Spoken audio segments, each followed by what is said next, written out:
Picture this: two cucumber plants planted the same day in the same bed, getting the same sun, the same watering schedule, the same "I'm a responsible plant parent" energy. They start side by side like twins in matching outfits. And then, one of them turns into a leafy monster that won't stop climbing, throwing out flowers like it's auditioning for a romance movie, while the other looks like it forgot how photosynthesis works. Yellowing, curling, sulking. And the only difference between cucumber champion and cucumber tragedy is that one time, one of them got a homemade yeast and sugar brew poured at the roots. That's it. One watering, one cheap packet, one kitchen counter science experiment. If you're into garden hacks that actually do something, hit like, subscribe, and tell me in the comments what you're growing this season, because you're going to want to test this in your own soil. Now, before we all start chanting, yeast, yeast, yeast, like it's a sports stadium, let's talk about why this story is so addictive. It's not just because we all love a good underdog glow-up. It's because gardening is basically a long-running lesson in patience, humility, and trying not to take it personally when a plant dies for reasons that feel emotionally targeted. So when someone says, "Hey, I poured a $1 potion on my cucumber and it tripled the harvest," your brain lights up like, "Hold on, are you telling me I could have been doing this instead of whispering affirmations at my tomatoes?" And the transcript's little logbook setup? That's the kind of detail that makes people lean in. Early May, two identical seeds. Same soil, same care, same everything. Except on day 7, one plant gets a quart of yeast brew and the other gets plain water. Then the clock starts. Day 12. Plant A is 8 inches tall and already looking stressed, like it's paying rent in a neighborhood it can't afford. Plant B is over a foot tall, glossy green, unfurling new leaves like it just discovered protein shakes. Day 15, 18 inches and throwing side shoots. Day 20, flowers. Day 28, the control plant is barely knee-high, thin-stemmed, while the yeast-fed plant is 40 inches tall and thick, and the gardener has to add a second stake to keep it from face-planting. That visual alone is such a flex it's almost rude. Then harvest day hits like the final boss fight. Plant A, 3 cucumbers totaling just under a pound. Plant B, 9 cucumbers totaling 3.1 pounds.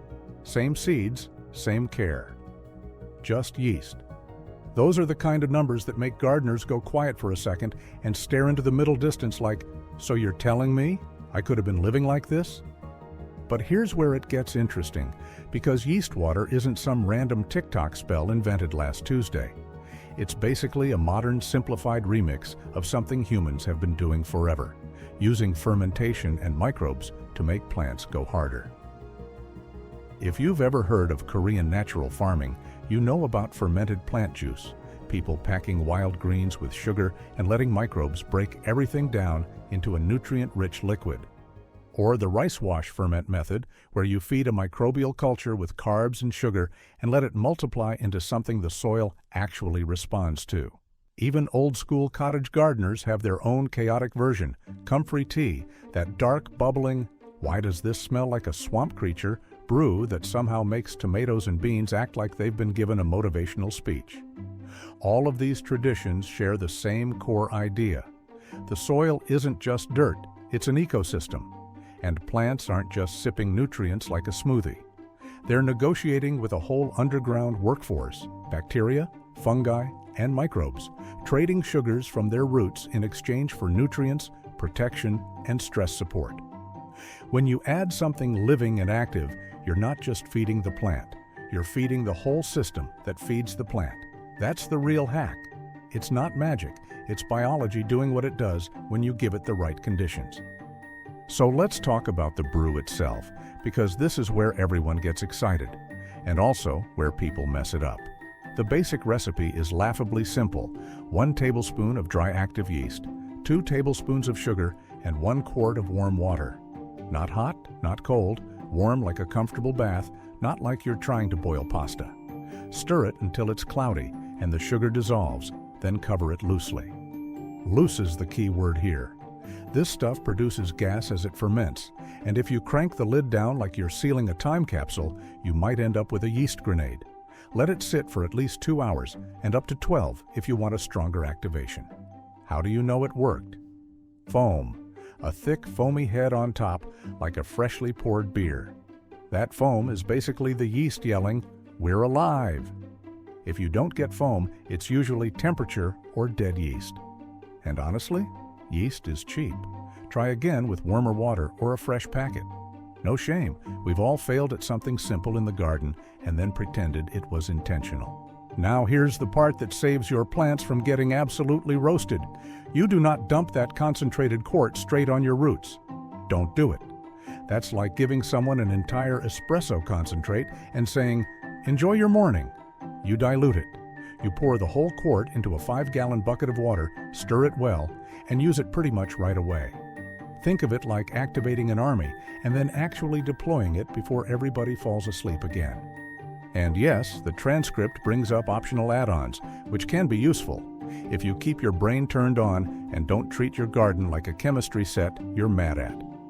Wood ash adds potassium, which is huge for fruiting and water regulation, but too much ash can jack up your soil pH and lock out other nutrients.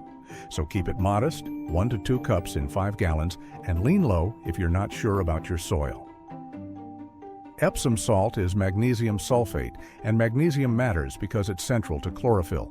But again, 1 tablespoon per 5 gallons is plenty. More is not better. More is how you end up fixing a problem your plants didn't have. Eggshell powder adds calcium, which helps cell walls and structure, but calcium also has its own balancing act in soil, so 2 tablespoons finely ground is the vibe. The point is, you can turn a simple yeast brew into a broader nutrient push, but the yeast itself is the star of the show. So what is the yeast actually doing? Let's keep this grounded, because the internet loves to turn basic biology into fairy tales. Yeast, especially common baker's yeast, can act like a microbial stimulant. When it wakes up, it starts metabolizing sugars, multiplying, and producing byproducts that can influence the root zone. Some research around microbial amendments and yeast-based applications suggests benefits like improved nutrient availability and stronger root development in certain conditions, especially in soils that are low in microbial activity or where nutrients are present but not easily accessible. In plain English, yeast can help wake up the underground economy. Here's an easy analogy. Your soil is like a busy kitchen. Nutrients are ingredients, but a lot of them are locked in the pantry behind a door. Microbes are the chefs. Plants are the customers placing orders. If your chefs are tired, underpaid, and barely showing up, your customers are going to get sad meals. When you introduce an active ferment, you're basically hiring a bunch of temporary chefs and giving them a quick paycheck. The kitchen gets louder, faster, and more productive. More nutrient cycling happens.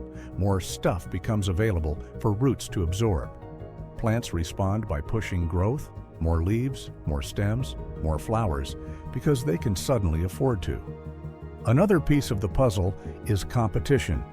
A lively, microbe-rich root zone can make it harder for certain harmful organisms to take over because the space is already occupied. That doesn't mean yeast is a magical disease shield that makes your plants invincible, but it does mean a healthy, active soil community often has fewer opportunities for the bad guys to throw a party. Now, a reality check, because I don't want anyone rage-drenching their garden and then blaming me when their peppers start throwing tantrums. The logbook cucumber result is the kind of outlier that makes a story legendary. Tripling yield from one watering is possible in certain conditions, especially if one plant was struggling for reasons the yeast brew helped correct. But for most people, the realistic win is more like a measurable boost: healthier color, more vigorous growth, better flowering, maybe a 10 to 30% improvement depending on the crop, the soil, and how dialed in everything else is. And that's still huge. A 20% increase doesn't sound until you realize it's the difference between "I got a few tomatoes" and "I'm begging my neighbors to take tomatoes." It's the difference between a cucumber plant that gives you 3 fruits and one that keeps producing long enough to make you question your life choices. These small gains compound over a season, and they matter even more when food prices are up and weather is acting like it's trying to win an award for unpredictability. But dosage and timing matter. Yeast brew is potent and more often is not the same as more effective. The sweet spot suggested in the transcript, every 7 to 14 days, is a sane starting range. If you're working with young seedlings, potted plants, or already rich soil, you might want to go gentler. Always test on one plant first because your garden is not my garden. If you see wilting, weird leaf stress, or anything that screams, "This is too much," back off. Gardening isn't about forcing results. It's about reading feedback and adjusting like you're in a relationship with a very dramatic roommate. Also, don't forget the obvious. If you're pouring sugar-heavy solutions around your garden constantly, you can attract pests. That doesn't mean the method is doomed, it just means you use it responsibly. Dilute properly, apply at the soil level, and don't treat your beds like a dessert buffet. The part I actually love most about this whole yeast story isn't even the yield numbers. It's the mindset shift it represents. Because the biggest trap in gardening is thinking the answer is always buy a better product, better soil bag, better fertilizer, better bottle with a shinier label. Meanwhile, a lot of the most powerful changes come from understanding processes: decomposition, microbial life, nutrient cycling, root health, water management. It's not glamorous and it doesn't come with a coupon code, but it works. And the invitation at the end of the transcript is the right energy. Don't just believe it, test it. Run your own tiny trial like you're a backyard scientist. 2 plants, same variety, same light, same watering. One gets diluted yeast brew and one doesn't. Keep notes. Measure growth. Count fruits. Weigh harvests if you want to get nerdy. Then tell people what happened. That's how these folk methods get separated into "this is hype" versus "this reliably helps under these conditions." Because here's the truth nobody wants to admit. Most gardening advice fails because it's treated like a universal law. But soil is local, weather is local, microbial communities are local. Even your watering habits are local, and yes, I'm looking at everyone who waters when I remember and calls it a schedule. The best hacks are the ones you validate in your own conditions. So if you're sitting there thinking, okay, but will this work for me? That's the right question, and the only honest answer is, it depends, but it's cheap enough and simple enough that testing it is worth it. 1 packet of yeast, a little sugar, warm water, and a bucket. That's not a massive investment. That's not a warehouse of supplies. That's a Tuesday afternoon experiment that might make your garden act like it just got upgraded. And if nothing else, it pulls you away from the idea that your plants are passive. They're not. They're interactive. They respond to signals. They respond to communities. They respond to what's happening underground way more than most people realize. When you start thinking that way, gardening gets less frustrating and more strategic. Like you're not just hoping for luck, you're setting conditions. So yeah, the yeast and sugar brew isn't a miracle, but it can absolutely feel like one if you've been stuck in the loop of, my plants are surviving, but they're not thriving. It's a reminder that sometimes the biggest upgrades come from the simplest tools, and the secret is just understanding life at the microscopic level. The store aisle will always be there, full of shelf-stable solutions. But the real revolution? It's usually bubbling in a jar on your counter. Now I want to hear from you. If you try this, what are you testing it on? Cucumbers, tomatoes, peppers, beans, leafy greens. And are you brave enough to run a side-by-side comparison like the logbook story? Or are you going full chaotic and treating the whole bed at once? Drop your plan in the comments, share your results if you've already played with yeast ferments, and if you want more forgotten earthworks style garden biology that actually saves money and boosts harvests, make sure you're subscribed, because once you start treating soil like an ecosystem instead of a container of dirt, everything changes.